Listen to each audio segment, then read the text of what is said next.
Commander Park Jinwoo pressed his face against the cold metal bars of his prison cell.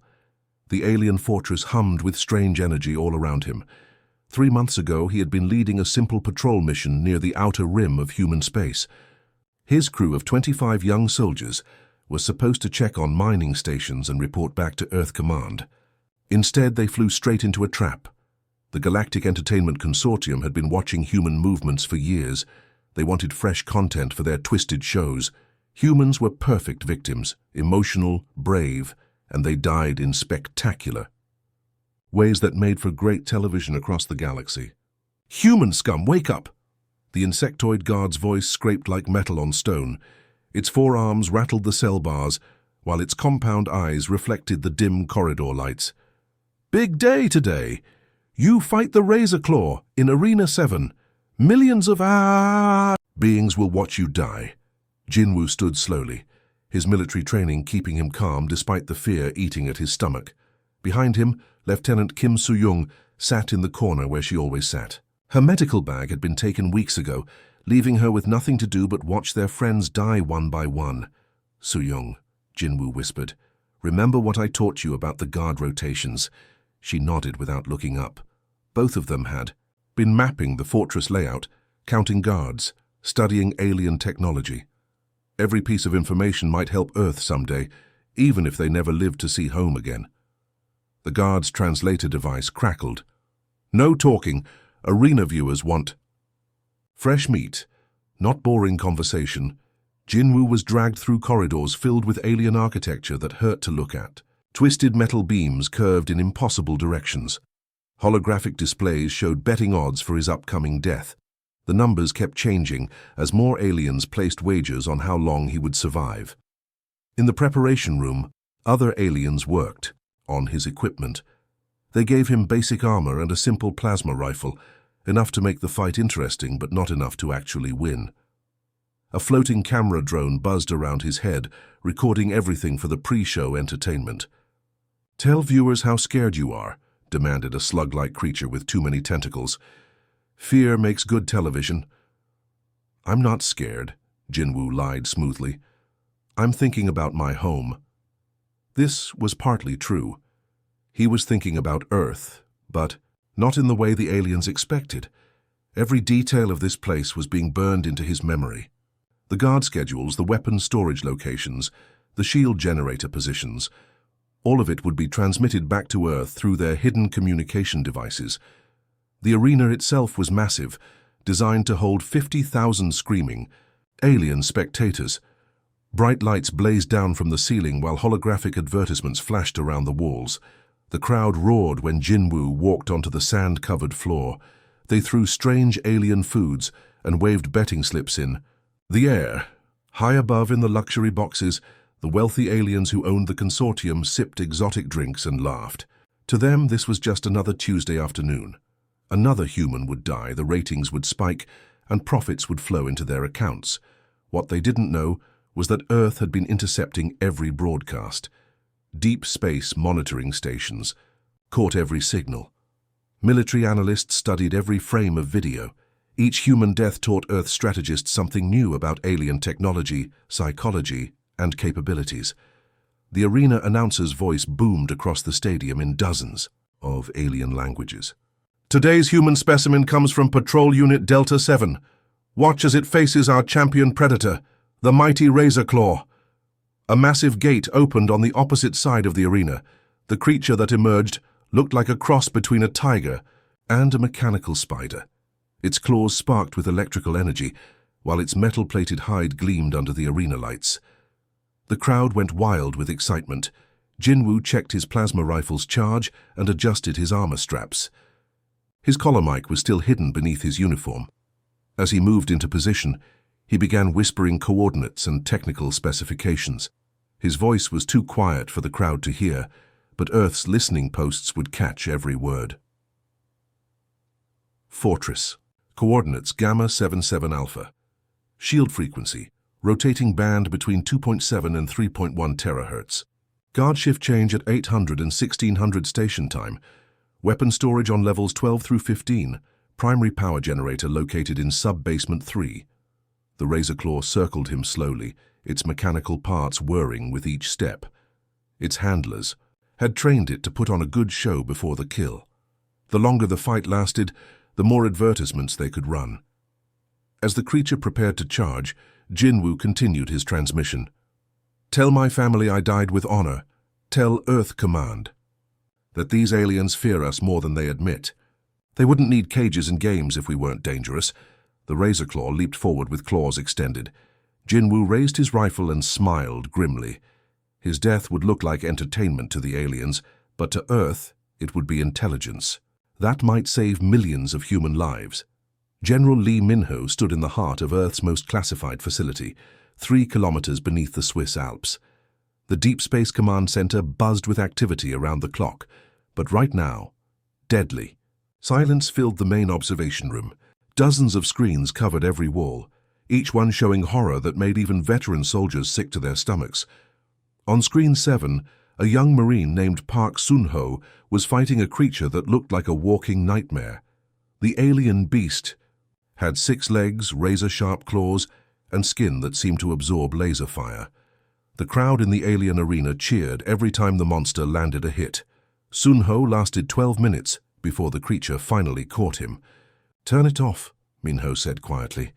"Sir, we need to monitor the full broadcast," replied Colonel Han Ji-soo.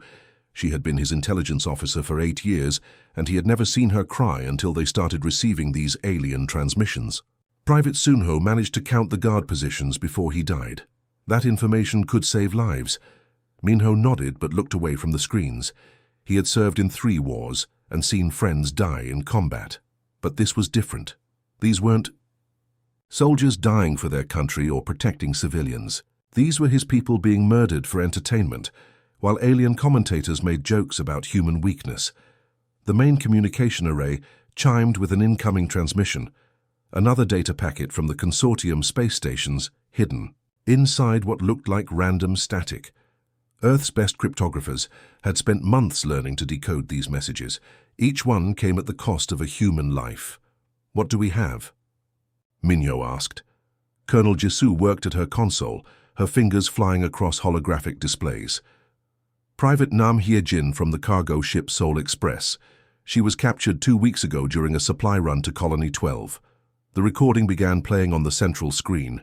Hye-jin appeared to be kneeling in her cell, hands clasped together as if praying. But the audio pickups caught her whispered words, and she wasn't praying to any god the aliens would recognize. Fleet position Alpha 77, 15 battle cruisers, in standard formation. Capital ship designation Void Render. Length approximately 800 meters. Shield generators mounted on forward sections, vulnerable during weapon charging cycles. Hangar bays located on lower hull, minimal defensive coverage. Minho felt a chill run down his spine. This young woman, barely 22 years old, was using her final moments to gather military intelligence. She had somehow observed an entire consortium battle fleet and was transmitting their positions and weaknesses back to Earth. She was an engineering student before she enlisted, Jisoo said softly. Top of her class in spacecraft design. On screen, Hye-jin continued her fake prayer. Primary weapon systems appear to be plasma-based, require 30-second charging period between shots. Crew appears to be mixed species, mostly insectoid and aquatic types. Estimated crew size 1,200 per ship. The recording showed Hye-jin being dragged from her cell toward the arena. Even as the guards pulled her along, she kept whispering technical details and fleet movements. Her last transmission came as she entered the arena itself. "Tell my parents I love them. Tell Earth. Command that these aliens are not as strong as they pretend. Their technology has weaknesses. We can beat them." Minho closed his eyes as the arena announcer began introducing Hye-jin to the alien crowd. He didn't need to watch what happened next. He had seen too many of these recordings already. "Sir," Jisoo said after a long moment, "we now have complete intelligence on 7 consortium battle fleets, 43 space stations, and over 200 alien worlds. Our people have given us everything we need to plan a response." Minho turned away from the screens and walked to the secure communication terminal. His fingers hovered over the activation key for Project Predator. For 6 months, Earth scientists and military planners had been working on something that would have been impossible. before the arena broadcasts began. Every human death had taught them something new about alien biology, psychology, and technology. The creatures that killed their soldiers had revealed their own weaknesses. The guards had shown gaps in their security procedures. The arena designers had accidentally broadcast the locations of critical systems. "How many volunteers do we have for the first Predator deployment?" Minho asked. "Every Special Forces operator on Earth has volunteered, sir. The Navy SEALs, Army Rangers, Air Force Pararescue, Marine Force Recon, and Space Command Raiders. That's about 3,000 elite soldiers. And the civilian volunteers? Over 10,000, sir. Engineers, doctors, pilots, even some college students. Everyone wants to sign up after seeing what happened to our people." Minho pulled up the Project Predator files on his personal display. Earth's best genetic engineers had been working around the clock, using alien DNA samples recovered from arena broadcasts. They had created enhancements that would make human soldiers faster, stronger, and deadlier than anything the consortium had ever faced. The Psychological Warfare Division had prepared special weapons designed specifically to terrify alien minds. The technology teams had reverse-engineered consortium equipment and found ways to turn their own systems against them.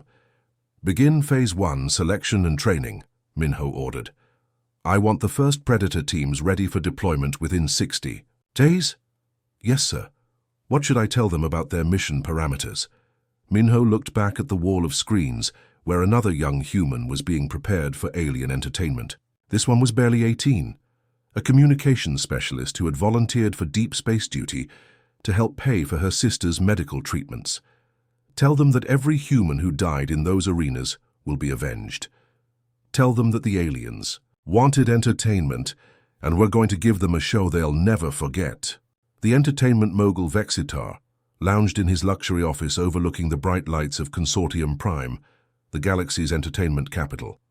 His four arms worked simultaneously across multiple data displays, checking profit margins from the latest human arena broadcasts. The numbers were excellent. Viewership had increased by 40% since they started featuring Earth soldiers. "Sir, the human death matches are breaking all previous records," his assistant Crichtel buzzed excitedly through the intercom. "The betting pools for tomorrow's events have already reached 50 million credits." Vextar's mandibles clicked with satisfaction.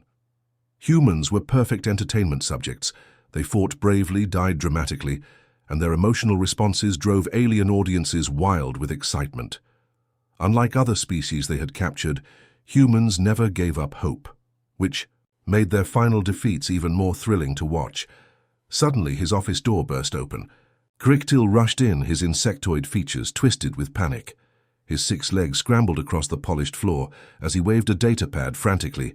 "Sir, emergency report from the entertainment district." "What is it? Did one of the arenas malfunction?" Vextar didn't look up from his profit calculations. "The executives, sir, they're gone." "Gone? What do you mean gone? Did they take early lunch breaks?" "No, sir, vanished completely." Director Zulvex from Arena Networks, producer Hivemind from Galactic Sports Entertainment, and Executive Chairman Morgul from Primetime Deaths, all of them disappeared from their offices within the past hour. Vextar finally looked up, his compound eyes focusing on his terrified assistant. "Security footage. That's the strange part, sir. The cameras show them working normally, then suddenly they're just not there anymore. But each office had a message left behind." Crichtel handed over the datapad with trembling claws. The message was written in perfect galactic standard, but the words sent ice through Vextar's circulatory system. "You enjoyed watching them die. Now it's your turn to entertain us." "This must be some kind of joke," Vextar said, but his voice wavered. "Probably a rival entertainment company trying to scare us." Before Crichtel could respond, every screen in the office activated simultaneously. The consortium's emergency broadcast system had been hijacked. Instead of their usual programming, a single image appeared across all channels, the face of a human soldier they had never seen before. The human's eyes were different from the arena fighters. These weren't the eyes of a victim or prisoner. These were the eyes of a predator. "Citizens of the Galactic Entertainment Consortium," the human spoke in flawless galactic standard, "you have made sport of our deaths for months. You have laughed at our pain and profited from our suffering. This ends now. Across the galaxy, similar scenes were playing out on dozens of worlds. On the luxury planet of Hedon 7, media executive Rixtal was reviewing advertising contracts when the lights in his penthouse suddenly went out. Emergency power kicked in, casting eerie shadows across his crystalline office. "Security! Security, respond!" he shouted into his communicator. "Your security team is unavailable," came a voice from the darkness. The words were spoken in perfect Hedonian, but the accent was unmistakably human. Captain Cho Min-jae stepped out of the shadows like a nightmare made real. His enhanced body moved with fluid grace that no normal human possessed. Genetic modifications had increased his muscle density by 300%. Cybernetic implants allowed him to interface directly with alien technology. Most importantly, months of psychological conditioning had stripped away any mercy he might have once felt for the creatures who murdered his people. "Who? What are you?" Rixtal stammered, backing toward his panic room. "I am Captain Cho Min-jae of Earth Special Forces. Do you remember Commander Park Jin-woo?" The alien's four eyes widened with recognition. Jin-woo had been one of their most popular arena fighters. His death against the Razor Claw had drawn their highest ratings ever. "He died for your entertainment 3 months ago," Min-jae continued, his voice deadly calm. "He whispered coordinates with his dying breath so that Earth could find you. This is for him." Rixtal tried to run, but enhanced humans moved faster than any alien species. Min-jae's modified reflexes allowed him to cross the room in milliseconds. The executive's terrified screams echoed through the building as every camera in the structure mysteriously activated. The same scene was being broadcast live across every consortium entertainment channel. For the first time in their history, the aliens were watching one of their own die for entertainment purposes. Similar operations were happening simultaneously across 47 worlds. The Predator teams had been deployed with surgical precision. Each target had been carefully selected, not random killings, but specific revenge against those who had profited most from human suffering. On the mining world of Kepler Station, Lieutenant Park Soo-min infiltrated the compound where arena producer Volgash lived. Her cloaking technology was based on alien designs recovered from arena broadcasts, but improved by Earth's engineers. "You broadcast the death of my brother," she whispered as she appeared behind the cowering alien. "Private Park Ji-hoon, age 19. You made his final moments into a highlight reel." Volgash's alien physiology couldn't handle the terror. His nervous system overloaded as he realized that humans had evolved beyond mere prey animals. These enhanced soldiers were something entirely new, predators designed specifically to hunt the hunters. The message was spreading faster than the Predator teams themselves. Entertainment executives across the galaxy began hiring bodyguards, sealing themselves in panic rooms, and desperately calling for military protection. But Earth's soldiers had spent months studying alien psychology through arena broadcasts. They knew exactly how to instill maximum fear with minimum effort. The galaxy that had laughed at human weakness was now trembling at human strength. Fear spread through the galaxy faster than any news broadcast or military alert. Within hours of the first Predator attacks, panic gripped every consortium world. What started as isolated incidents had become a coordinated campaign that defied everything the aliens thought they knew about human capabilities.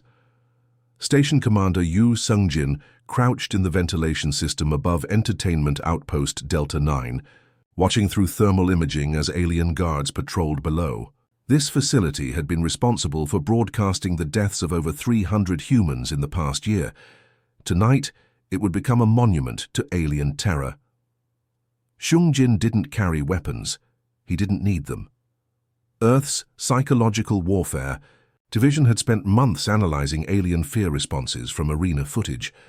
They had learned that different species had specific phobias that could be exploited with surgical precision. The insectoid guards below were naturally afraid of chemical scents that reminded them of insecticides. Sung-jin released a carefully designed aerosol compound through the air vents. Within minutes, the guards began exhibiting signs of extreme panic. Clicking mandibles, rapid movement, and high-pitched distress calls, the aquatic species on duty were terrified of electromagnetic fields that interfered with their bioelectric navigation systems. Sung-jin activated a portable EMP device that sent chaotic pulses through the station's electrical grid. The fish-like aliens began swimming erratically through the corridors, bumping into walls and crying out in their native languages. For the reptilian supervisors, he had prepared something special. Their species had an instinctive fear of rapid temperature changes, a leftover from their cold-blooded ancestors. Seongjin systematically shut down heating systems and opened airlocks, creating pockets of freezing air that sent the lizard-like creatures into hibernation mode. Within 2 hours, the entire outpost was in chaos.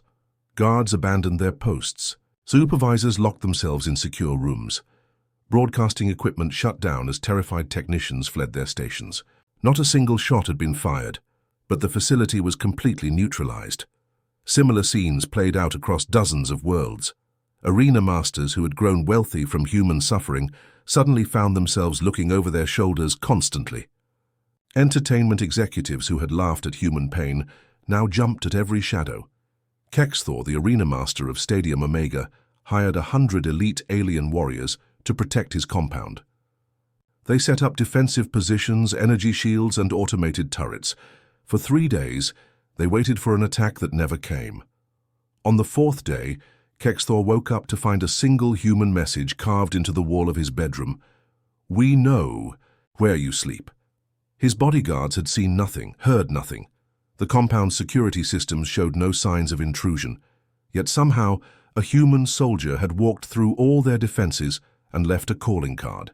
The psychological impact was devastating. Kexthor suffered a complete nervous breakdown and was found 3 days later, hiding in his closet and babbling about invisible human demons.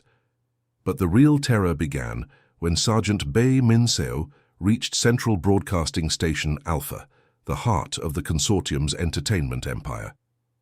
This massive facility orbited a gas giant in the core systems, heavily defended by military-grade shields and patrol fleets. Min-seo had personal reasons for choosing this target. 6 months ago, she had watched her younger brother Kim Min-soo die in Arena 7, broadcasted live from this very station. He had been a communications officer on a transport ship, captured during a supply run to the outer colonies. The aliens had made his death into a special event, advertising it for weeks before the fight. They called it Human Determination Night and sold premium viewing packages. Min-soo lasted 18 minutes against a mechanical spider creature before finally falling. Now, Min-seo drifted through space in a stealth suit designed by Earth's best engineers. The technology was based on alien cloaking systems recovered from arena broadcasts, but refined to perfection by human innovation. She slipped past patrol ships and defense satellites like a ghost. The station's hull was over 2 kilometers long, but Min-seo knew exactly which section to target. Months of intelligence gathering had mapped every corridor, every security checkpoint, every critical system. Her brother's dying words had included details about the station's layout that he had observed during his imprisonment. She cut through the outer hull with a plasma torch that wouldn't register on the station's sensors. The metal parted like butter, creating an entry point directly into the main broadcasting center. Inside, dozens of alien technicians worked at control stations, preparing the next day's entertainment lineup. Min-seo moved through the facility like a whisper. Her enhanced reflexes allowed her to avoid security cameras and motion sensors. When she reached the central control room, she plugged a device into the main communication array. Within seconds, every broadcast channel in the consortium network was hijacked. The usual programming, comedy shows, sports events, and arena advertisements suddenly cut to black. Then a simple message appeared in the native language of every world in the galaxy. "You made spectacles of our deaths. Now we make predators of ourselves. Run." The message repeated for exactly 18 minutes, the same length of time her brother had fought before dying for alien entertainment. Then the broadcasts returned to normal. But the damage was done. Across the galaxy, entertainment. Complexes began shutting down. Arena masters fled their posts. Advertising executives cancelled their contracts. The entire industry that had profited from human suffering ground to a halt. On the luxury world of Nexstar Prime, the grand arena that had hosted the most popular human death matches stood completely empty. For the first time in 50 years, no crowds filled the seats, no vendors sold snacks, no announcers called out the day's events. The silence was deafening. In her private ship, Minseo watched the chaos unfold through intercepted communications. Alien military forces were being deployed to protect entertainment facilities. Panic had spread so far that some worlds were considering martial law. She opened a secure channel to Earth Command. "Mission accomplished, sir. The galaxy is learning what it means to be afraid." The hunt had only just begun, but the message was already clear. Humans were no longer prey. They had become something far more dangerous, predators with a memory and an unforgiving sense of justice. The capital world of Consortium Prime had never seen anything like it. Massive entertainment complexes that had stood for centuries were being systematically shut down. Not destroyed by bombs or missiles, but carefully dismantled by human engineering teams who had studied every blueprint transmitted from the arena broadcasts. Admiral Kang Haijin stood on the command deck of the battleship Soul's Revenge, watching through the viewport as Earth's liberation fleet moved through the system. Hundreds of ships filled the space around the planet. Not just military vessels, but rescue ships, medical frigates, and transport craft ready to evacuate the thousands of humans still held in Consortium prisons. "Admiral, we have confirmation from all Predator teams," reported Captain Lee Jongyun from the communications station. "Every major entertainment facility in the core systems has been secured. 0 casualties on our side." Haijin nodded, but her expression remained grim. Victory felt hollow when it came at the cost of so many lives. The memorial wall in her quarters listed the names of every human who had died in the alien arenas. Over 800 souls who would never see Earth again. "Signal all ships. Begin Phase 2. Across the planet's surface, human forces moved with precision that amazed even their own commanders. These weren't the same soldiers who had been captured months ago. The Predator Enhancement Program had created something entirely new. Warriors, who combined human intelligence and determination with alien technology and enhanced physical capabilities. Colonel Park Hyun-soo led his team through the central government district, where Consortium officials had barricaded themselves in their luxury towers. But there was no hiding from soldiers who had spent months mapping every building through intercepted security footage. "Remember, we want them alive," Hyun-soo told his squad as they approached the main administrative complex. Earth wants justice, not revenge. The distinction was important. Throughout history, humans had proven they could be both noble and terrible. Today, they chose to be noble, but they wanted the galaxy to understand that this choice came from strength, not weakness. The grand arena of Consortium Prime loomed ahead like a monument to cruelty. This massive structure had hosted the most popular human death matches, where alien VIPs paid millions of credits for front-row seats to watch. Earth's children die for sport. Now the same arena would host a different kind of spectacle. Admiral Haijin walked onto the arena floor, where so many humans had breathed their last breath.